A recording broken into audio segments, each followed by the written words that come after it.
Olá, meu nome é Ivan Taveira e nós estamos continuando os estudos sobre Apocalipse 14, as três mensagens angélicas. E no estudo anterior, nós estudamos sobre o Evangelho Eterno. Nesse estudo de hoje, nós vamos destrinchar um pouquinho mais o tema estudado, abordado anteriormente com relação às fases da igreja, tá bom? Então, nós percebemos que o Evangelho Eterno, ele abrange desde a fase do Antigo Testamento, da igreja do Antigo Testamento, até a fase do Novo Testamento, tá bom? E hoje nós vamos então, como se fosse uma lupa, olhar com um pouco mais de proximidade a questão do Evangelho Eterno no aspecto das duas fases da igreja, tá bom? Então hoje nós vamos entender a igreja do Antigo Testamento e a igreja do Novo Testamento, tá bom? Mas antes de começarmos o estudo, gostaria de convidá-los a fazer uma breve oração para pedir a direção do Espírito Santo de Deus para que nós possamos compreender melhor essa mensagem tão especial. Vamos orar junto comigo? Santo Deus, nós te louvamos, Senhor Deus, pelo privilégio que o Senhor nos concede de podermos estudar a Tua Palavra. Neste momento, Senhor Deus, estudaremos Apocalipse, capítulo 12, mostrando as duas fases da igreja, Senhor Deus. De uma forma maravilhosa, nós vamos compreender melhor, Senhor Deus, o Teu Evangelho Eterno, que desde a eternidade, Senhor Deus, o Senhor tem planejado, Senhor Deus, a salvação da humanidade por Tua misericórdia, por Teu amor, por Tua graça. Portanto, Senhor Deus, pedimos a Tua direção neste momento. Ensina-nos, Senhor Deus, segundo a Tua palavra, por Jesus, nós oramos e te pedimos e agradecemos. Amém. Bem, gente, então, olha que interessante. Nós estamos estudando Apocalipse 14, tá? Aí você fala assim, mas Ivan, o que tem a ver Apocalipse 12 com Apocalipse 14? Tem tudo a ver, gente, tudo a ver, tá bom? Apocalipse 14 apresenta o conceito do Evangelho Eterno, tá? Do Evangelho Eterno. E Apocalipse 12 fala das duas fases da igreja, tá? Da igreja do Antigo e do Novo Testamento. Sério, Ivan? É isso a profecia de Apocalipse capítulo 12? Sim, gente, hoje nós vamos estudar um pouquinho a profecia do Apocalipse 12, tá? No contexto de Apocalipse 14, tá bom? Lembra-se daquela linha da eternidade que nós colocamos lá, né? Nós tivemos aquela linha da eternidade, nós começaremos também com a linha da eternidade, da mesma forma, tá bom? Para você ter um conceito bem abrangente, para você saber que nós estamos tratando aqui do Evangelho Eterno, tá? Do Evangelho Eterno. E Apocalipse capítulo 12, no verso 1 ao 2, diz assim, olha: Viu-se grande sinal no céu, a saber, uma mulher vestida do sol, com a lua debaixo dos pés e uma coroa de 12 estrelas na cabeça, que, achando-se grávida, grita com as dores de parto, sofrendo tormentos para dar à luz. Olha só que interessante, gente.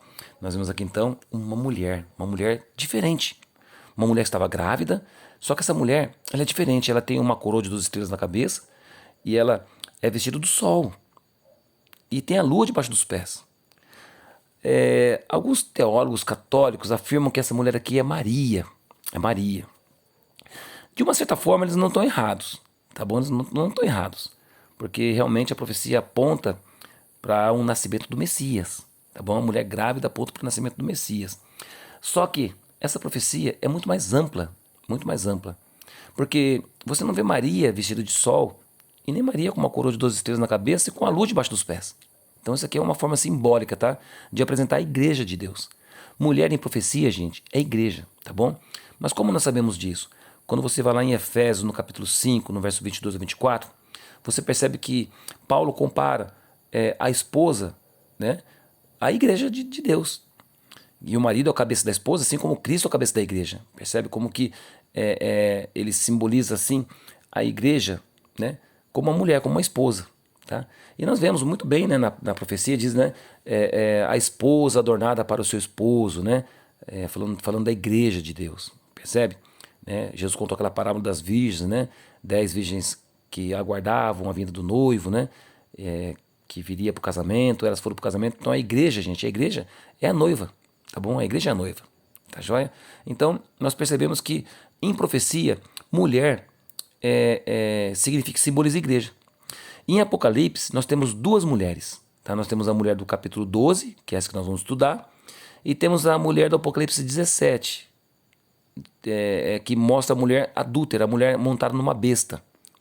Então, da mesma forma que a mulher do capítulo 12 representa a igreja pura de Deus, a mulher do capítulo 17 representa a mulher apostatada, a adúltera, tá?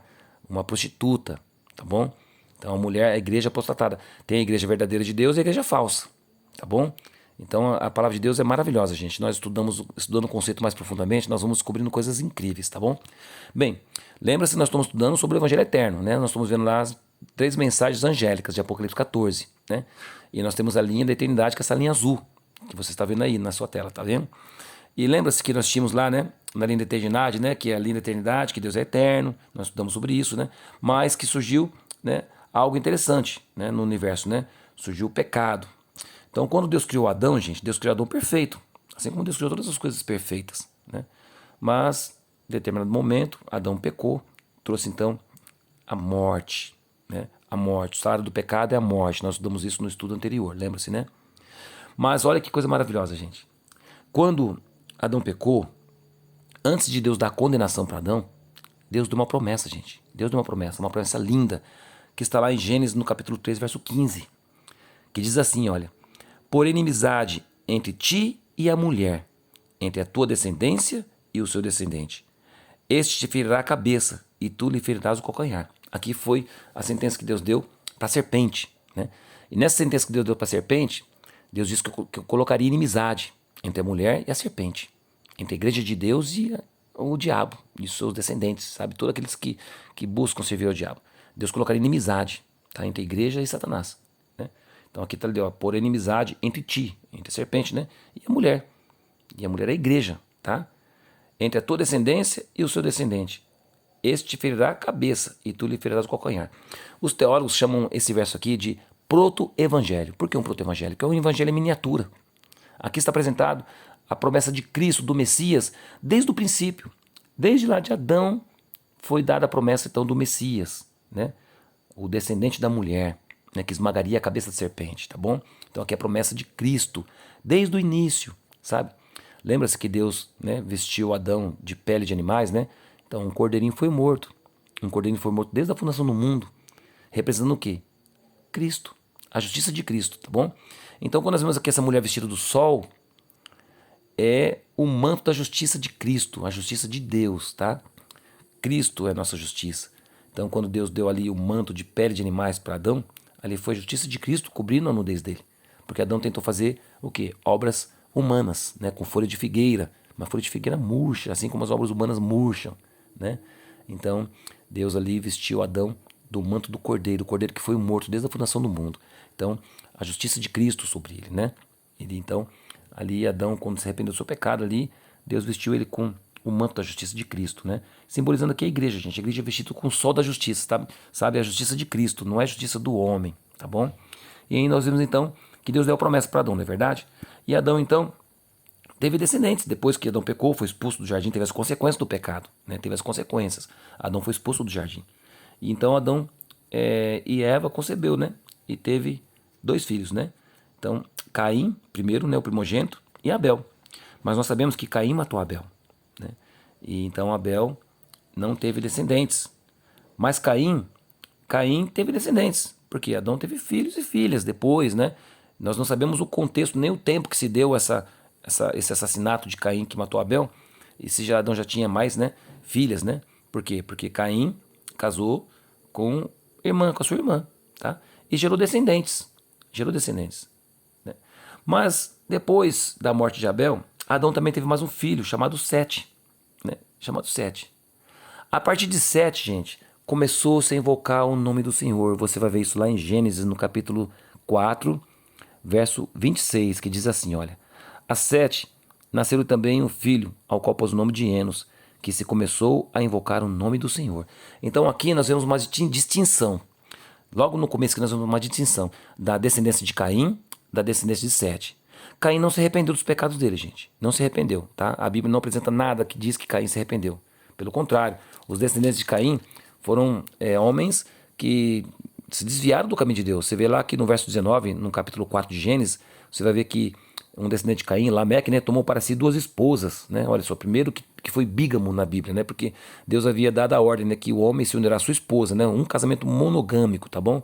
Não com as suas esposas, mas com a sua esposa, no singular, tá? Não no plural. Agora Lameque, que é descendente de Caim, já tomou para si 2 mulheres, matou um homem. Você vê a história aqui dele aqui no capítulo 4 de Gênesis, né? Então você percebe que a descendência de Caim, gente, foi uma descendência apóstata, uma descendência que se desviou dos caminhos de Deus. Já a descendência de Sete foi uma descendência que começou a invocar o nome do Senhor. Por isso são chamados de filhos de Deus, tá? Quando você vai lá para Hebreus capítulo 12, você vai ver lá que Deus diz que corrige e ama todo aquele que recebe por filho.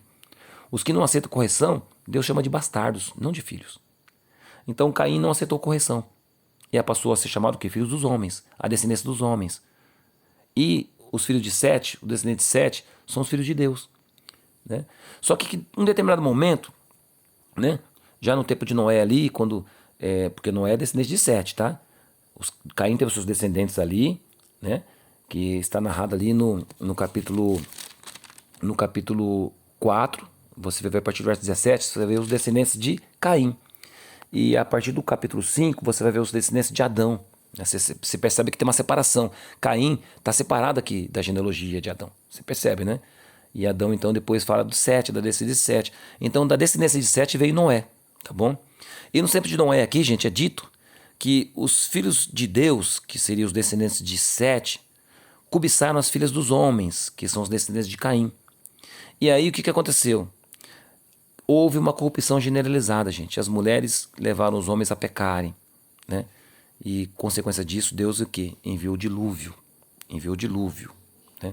Então, nós vemos que, a partir do pecado, né, da corrupção do gênero humano, que está lá no capítulo 6 de Gênesis, Deus, então, enviou o seu juízo para destruir os pecadores, para destruir o pecado, né? Então, o juízo de Deus foi em forma de dilúvio. Tá? O primeiro juízo de Deus aqui, que nós vemos na Bíblia, foi em forma de dilúvio, né? E aí, então, de Noé, nós vemos que Noé teve seus filhos. Teve Sem, Cã e Jafé, 3 filhos de Noé, né? Depois do dilúvio, então, foram esses que povoaram a terra, né? Dos descendentes de Noé, então, que povoaram a terra.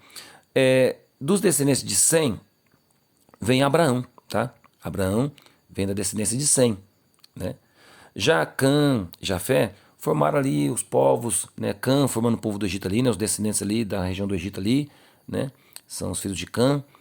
Os de Jafé formam também aquela parte mais europeia ali, aquela região ali, né? Das pessoas, dos povos gentílicos ali, né? Que é separado de Cã ali, né? Então você percebe que foram três filhos descendentes de Noé que povoaram a terra, tá? Mas nós vamos tratar aqui especificamente da descendência de Sem, tá bom? Então Abraão veio da descendência de Sem, né? De Abraão, então, veio Isaac, né? Jacó. De Jacó, então, veio os 12 filhos que deram origem às 12 tribos. Você me pergunta assim, mas Ivan, por que você está dizendo tudo isso? O que isso tem a ver com Apocalipse 12 e com Apocalipse 14? Bem, gente, nós estamos estudando aqui a primeira fase da igreja, tá? A primeira fase da igreja do Antigo Testamento. O surgimento da igreja do Antigo Testamento. Você percebe que a igreja de Deus, ela foi estabelecida a partir de quando Adão pecou, já tinha promessa. Já tinha promessa. Então, ali era os sacrifícios que foram estabelecidos que os filhos de Deus guardaram ao longo das eras. Você percebe que os descendentes de Adão ali, né, de Sete, porque Caim apostatou da fé. Mas os descendentes de Sete, né, que os descendentes de Adão, da linhagem de Sete, permaneceram fiéis até o dilúvio. Porque eles se corromperam depois, se misturaram ali, todo mundo ali, né? Os filhos de Deus com os filhos dos homens se misturaram ali e houve corrupção generalizada. Então Deus julgou com o dilúvio. E aí então, só foi salvo quem? Noé, que era da descendência de Sete, tá? E Noé então teve 3 filhos. Esses 3 filhos então povoaram a terra, né? E da descendência de Sem veio Abraão, Isaac, Jacó. E de Jacó então formou as 12 tribos. Lembra-se que a mulher tem uma coroa de 12 estrelas na cabeça? Então, a mulher estava grávida. Essa parte da profecia de Apocalipse capítulo 12 apresenta uma mulher grávida, né, com uma coroa de 12 estrelas na cabeça. Essa mulher grávida, o que? Era a promessa do Messias que viria, aquela promessa que o descendente da mulher esmagaria a cabeça da serpente, né? Seria então a profecia que aguardava a vinda do Messias. Percebe? Então essa mulher grávida estava aqui lutando com dores de parto para dar à luz, tá? Então, o que? Todo o sofrimento que a igreja vem passando, porque o inimigo perseguiu a igreja o tempo todo, né? Abraão, Isaac e Jacó foram perseguidos pelo inimigo, o inimigo tentou destruir, até que surgiu as 12 tribos, né? E o que aconteceu com as 12 tribos? Elas acabaram sendo o quê? levaram em cativeiro para o Egito. Quando José foi para o Egito, levou as famílias lá para o Egito, todos, né, ficaram ali. Mas aí o povo de Deus acabou ficando o quê? Escravo no Egito. Mas Deus havia dado uma promessa para Abraão de que libertaria o povo depois de 400 anos. O povo seria liberto, né? Então, olha que interessante. Deus enviou então um libertador, Moisés. Sabe o que aconteceu com Moisés? Quando Moisés nasceu, Faraó quis matar todos os meninos do sexo masculino, né? Todas as crianças do sexo masculino, o Faraó queria matar. Por quê, gente? Porque o diabo, quando soube que o povo ficaria cativo por 430 anos, né? Lá no Egito, e quando Deus estava para enviar o libertador, o diabo estuda a profecia, gente. O diabo também estuda. O diabo sabia que Moisés estava para nascer. Só que ele esperava que era o Messias, porque ele estava aguardando a profecia lá que diz que o descendente da mulher esmagaria a cabeça da serpente. Ele falou assim: será que vai ser esse que é o Messias? Né? Então ele fez o quê? Insuflou o faraó para matar o quê? Os meninos, para que não nascesse quem? O, o que ia levar, que ia libertar o povo. Né? No entanto, ele não conseguiu seus feitos, Moisés então nasceu e libertou o povo. E o povo então foi para o deserto, né? Ficou ali por um tempo, depois o povo tomou posse na terra prometida, né? Nós sabemos toda a história no Antigo Testamento, até que o povo também pecou, depois ali estabelecido o reino de Israel, né? Depois dividiu as duas tribos, Israel e Judá se brigaram ali, dividiram ali, né? E formaram então dois povos diferentes ali, as 10 tribos do norte formando o reino do norte, as duas tribos formando o reino do sul, né? A tribo de Benjamim e de Judá formando o reino do sul, o reino de Judá, né? E aí então houve o quê? A tribo do norte acabou se apostatando dos caminhos de Deus e foram levados em cativeiro para a Síria, né? E foram miscigenados, formando os povos samaritanos.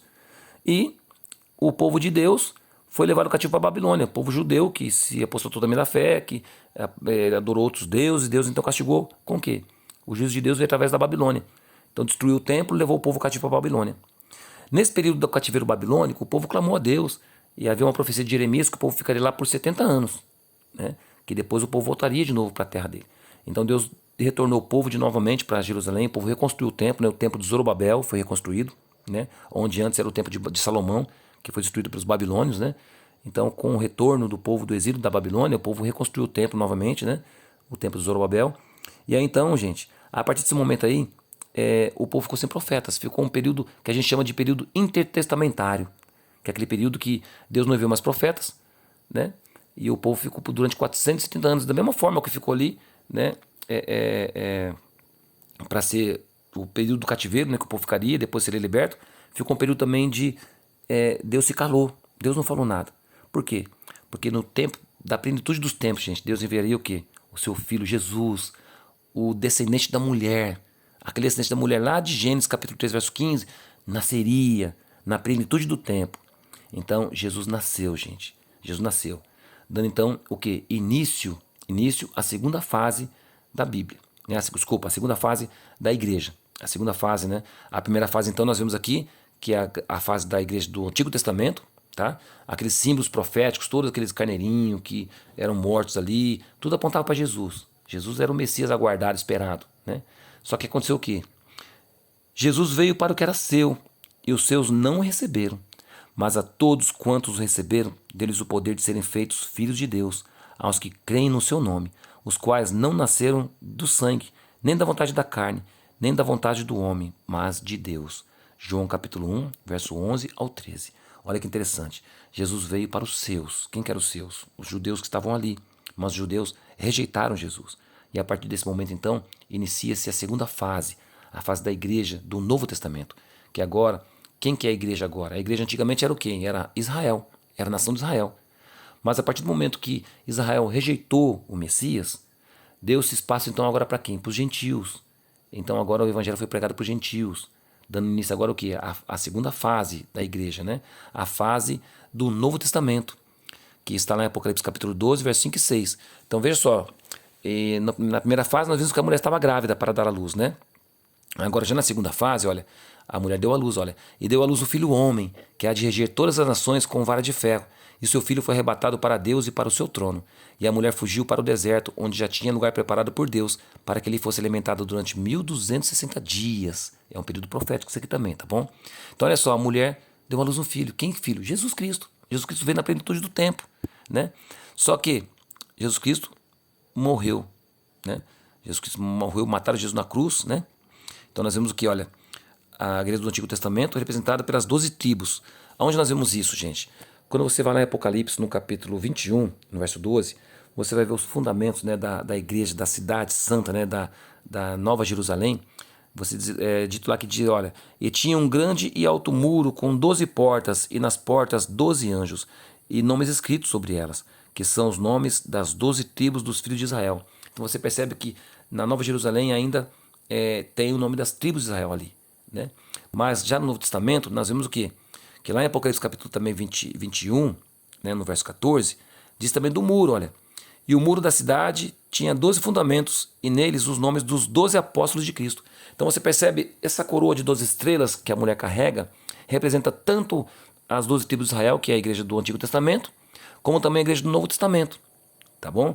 E aí o que acontece nessa fase do Novo Testamento, né? Nós vemos então que a partir da morte de Estevão, o evangelho passou a ser pregado para os gentios, né? Para os gentios.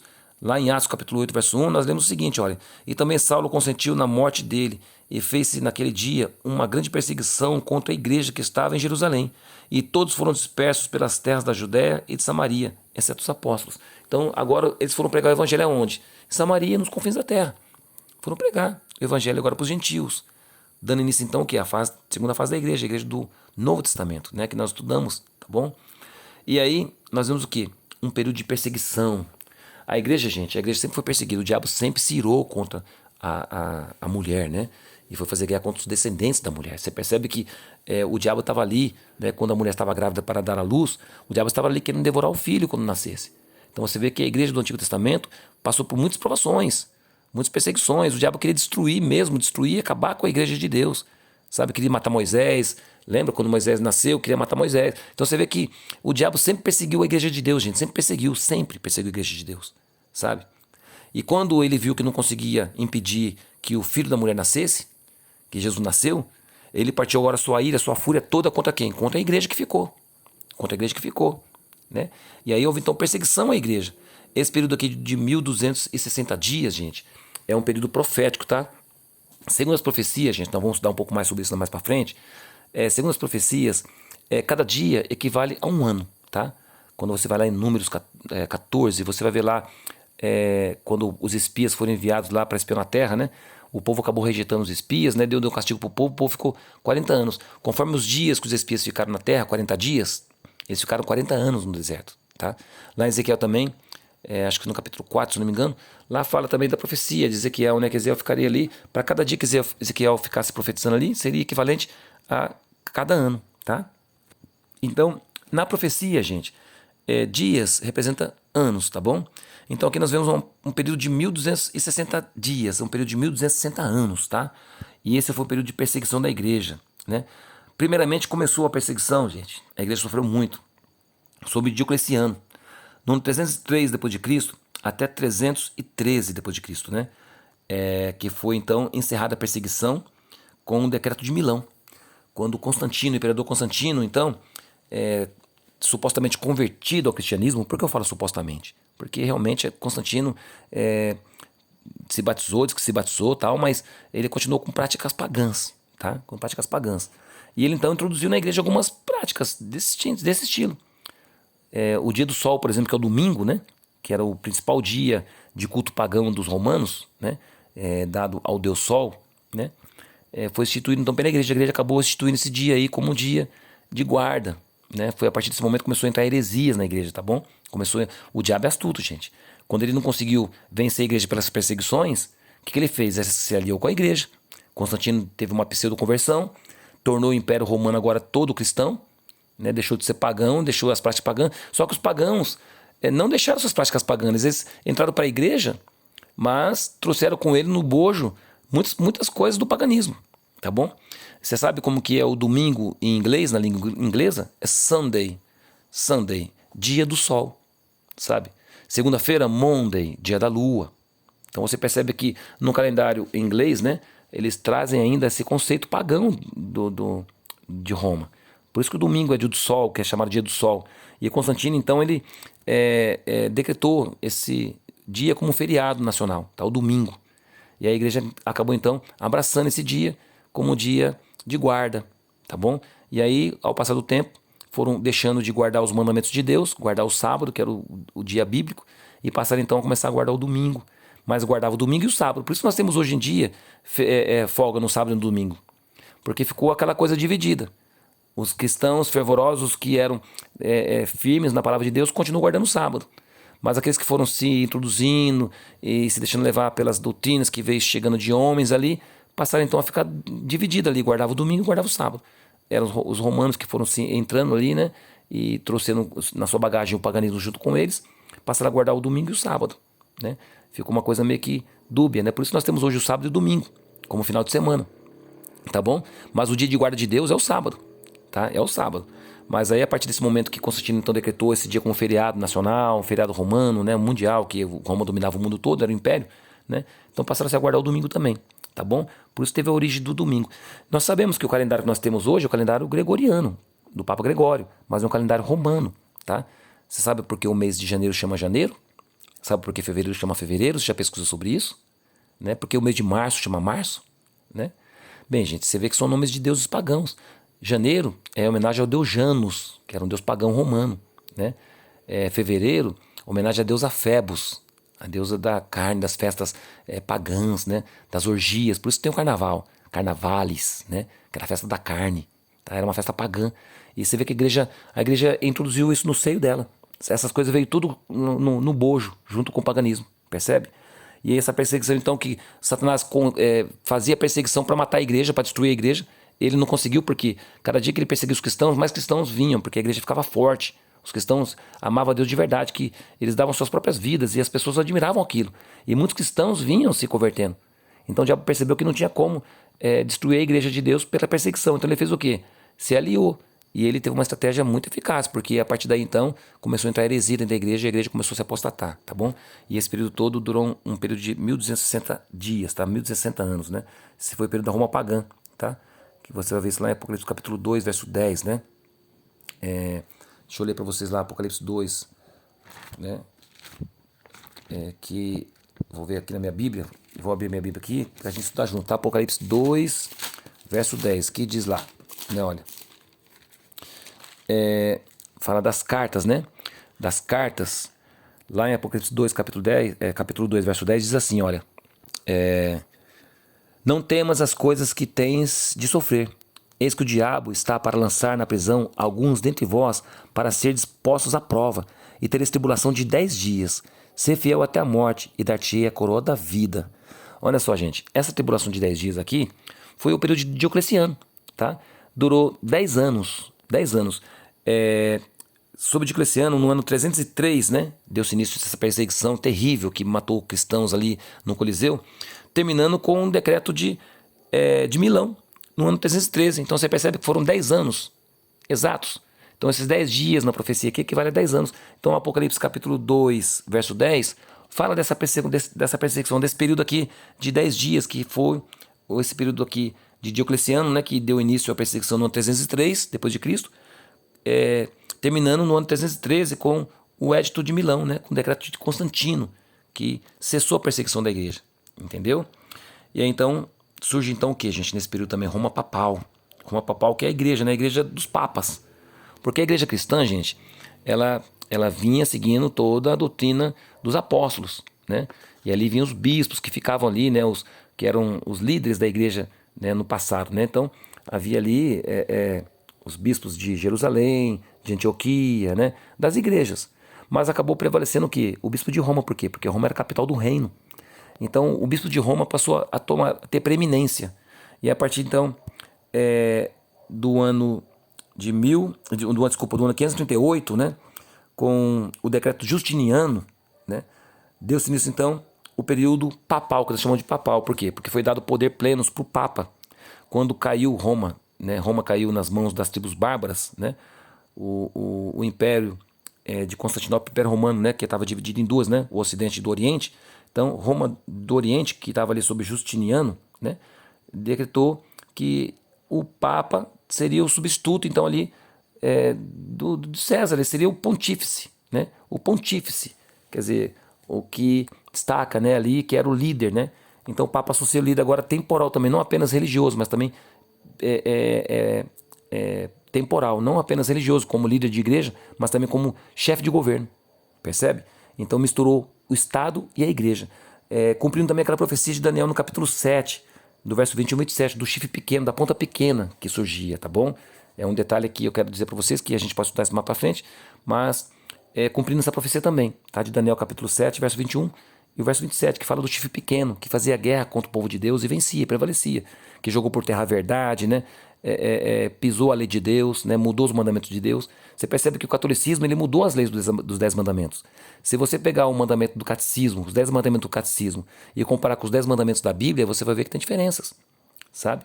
Eles mudaram o sábado para o domingo, eles tiraram o segundo mandamento, que diz não fará para ti mais escultura, e para ficar 10 mandamentos, eles pegaram o 10º mandamento, que é não cobiçarás, e dividiram em 2. Não cobiçar a mulher do próximo e não cobiçar as coisas alheias, para ficar 10.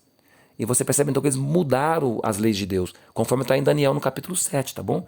Lá em Daniel capítulo 7, verso 21, fala desse poder que surgiria como na forma de um chifre. Então você vê, a Bíblia tem muitos símbolos, gente, muitos símbolos que quando você compara com a história, fica muito nítido, né, o cumprimento desses símbolos, né? É maravilhoso, gente, é muito maravilhoso. Então aqui nesse estudo que nós fizemos hoje, nós compreendemos então o início de tudo isso, né? E então, até chega um momento, gente, que deu-se início à profecia de Mateus 24. Que profecia que essa de Mateus 24? Que profecia que é essa? Vamos ver lá. Mateus 24. Jesus disse que aconteceria algo espetacular, tá? Mateus capítulo 24, no verso 29, diz assim, olha: logo em seguida a tribulação daqueles dias, o sol escurecerá, a lua não dará sua claridade, as estrelas cairão no firmamento e os poderes do céu serão abalados. Percebe, gente? Jesus disse que haveria sinais no céu. E realmente, gente, aconteceu isso, tá? Aconteceu isso. Isso nós vamos estudar no próximo estudo, tá? Dando a sequência na linha do tempo que nós estamos vendo ali, tá? Lembra-se que nós estamos estudando Apocalipse 14, né? Sobre as 3 mensagens angélicas no contexto do Evangelho Eterno. Então você vê que aquela linha do tempo, nós estamos na linha do tempo, tá? Estudando esse período aqui que vai do pecado até o juízo final, que é o período do pecado aqui, que tem a ver com a igreja do Antigo Testamento, com a igreja do Novo Testamento, tá? Nós estamos agora na segunda fase, estudando agora a fase da igreja do Novo Testamento. Agora nós vamos dar um destaque para o período, para o nascimento, né? Do movimento profético para o tempo do fim, que agora proclamaria o tempo do fim. E esse movimento profético é chamado de o remanescente, porque o diabo irou-se contra a mulher e foi fazer guerra com o restante da descendência, né? Eu gostaria que vocês lessem Apocalipse capítulo 12, nós estamos estudando Apocalipse capítulo 12, né? As 2 fases da igreja.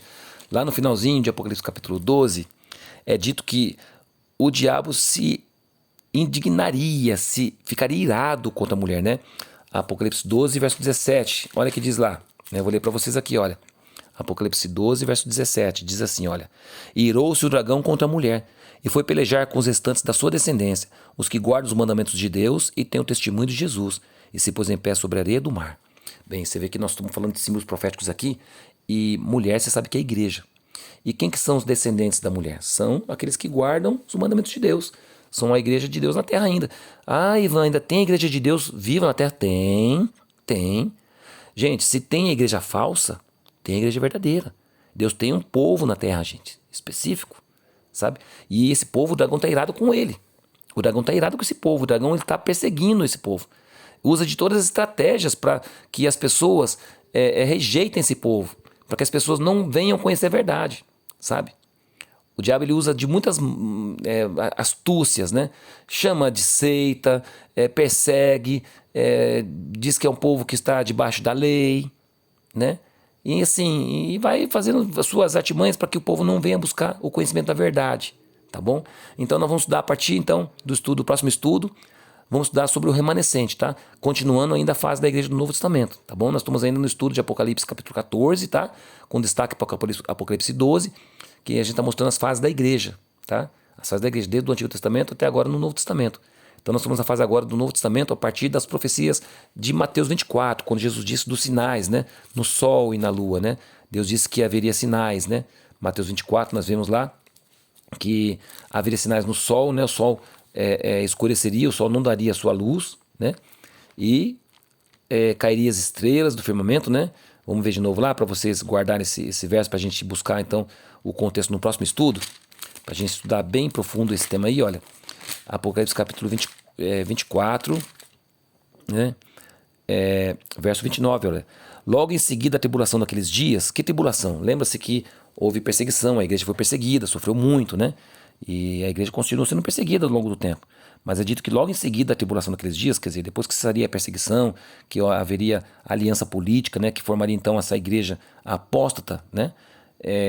Haveria então o quê? Sinais no céu. Olha, logo em seguida a tribulação daqueles dias, o sol escurecerá, a lua não dará sua claridade, as estrelas cairão do firmamento e os poderes do céu serão abalados. Então, esses sinais já aconteceram, gente. Esses sinais já aconteceram. Depois, no próximo estudo, nós vamos ver certinho em que época, em que sinal, em que tempo aconteceu isso. Tá joia? Então, nós vamos... Para o próximo estudo, então, será o estudo do remanescente, tá? Nós vamos estar sobre isso. Então, por hoje, fica aí a dica para vocês continuarem firmes estudando, conhecendo um pouco mais sobre as profecias, tá bom? E você vai ver que as profecias, quando ela é colocada na história, você vê claramente como ela se cumpriu.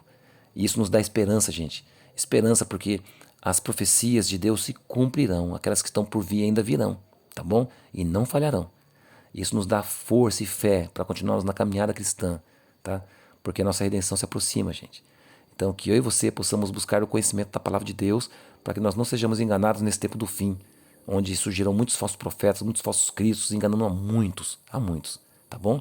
Então, que Deus te abençoe. Até o próximo estudo, se Deus quiser. Um grande abraço do seu amigo Ivan.